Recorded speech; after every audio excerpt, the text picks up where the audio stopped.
Caitlin Clark makes admission on locker room role after tough 2025 WNBA season. The sooner Caitlin Clark fans forget about the 2025 season, the better. What was meant to be her big sophomore leap, the season where she built on her incredible rookie year and maybe even sneak into MVP conversations, turned into something no one saw coming. 3 separate injuries to her quadriceps and groin derailed her season, painfully forcing her to watch from the sidelines. But as her playing time was cut short, something else started to shine through: her leadership. Caitlin Clark was in Chicago this week for Becker's Healthcare CEO plus CFO Roundtable, where she took the stage as a keynote speaker. With her season limited to just 13 games because of multiple injuries, she opened up about her new role inside the Fever locker room. As shared by a fan page of the indie superstar, at Dill021,524, Clark said, "Try to instill as much confidence in them and hopefully they can achieve more than they even thought they could. It always goes back to relationships and really getting to know them and what makes them tick."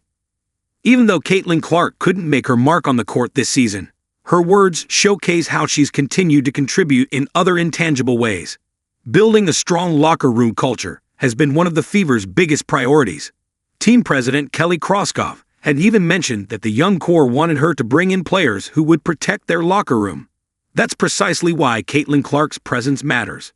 While nursing her injury on the sidelines, she showed a new side of herself, fostering chemistry, trust, and relationships among teammates, something that was evident all season long.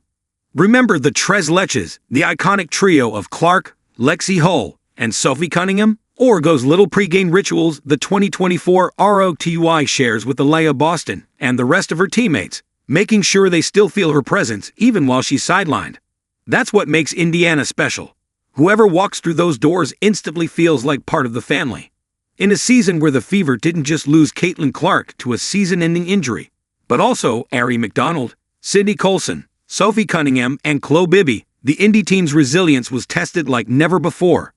When one person goes down, we say it all the time, the next woman stands up, center Aliyah Boston said, perfectly capturing the spirit that defined their year. That unwavering camaraderie inside the Fever locker room kept their season alive and fueled their first playoff series win in over a decade. That said, it looks like Caitlin Clark has made public speaking a key part of her off-season routine. Remember that viral post about how much she reportedly earns per session? It caught everyone's attention, and with her latest appearance, she could be adding another hefty paycheck to that total. Caitlin Clark turns keynote appearances into major paydays. Remember when Don Steinbrug, the founder and CEO of Agecroft Partners, went viral on X for revealing, "We were told her Clark's virtual speaking fee started at $100,000, which was over our budget. She makes more in a 30-minute virtual meeting than she does over a 40-game WNBA season with her team."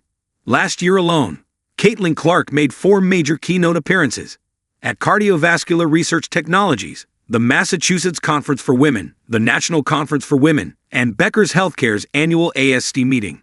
And yes, this marks her second time speaking at a Becker's Healthcare program.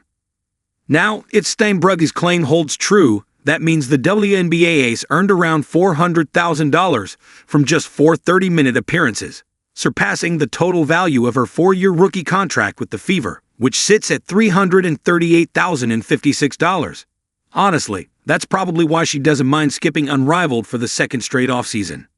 The league has become a real cash cow for DU players. Hopefully their salaries reflect that with the new CBA soon. But when you're Caitlin Clark with brand deals piling up, picking and choosing your interests doesn't exactly hurt the wallet.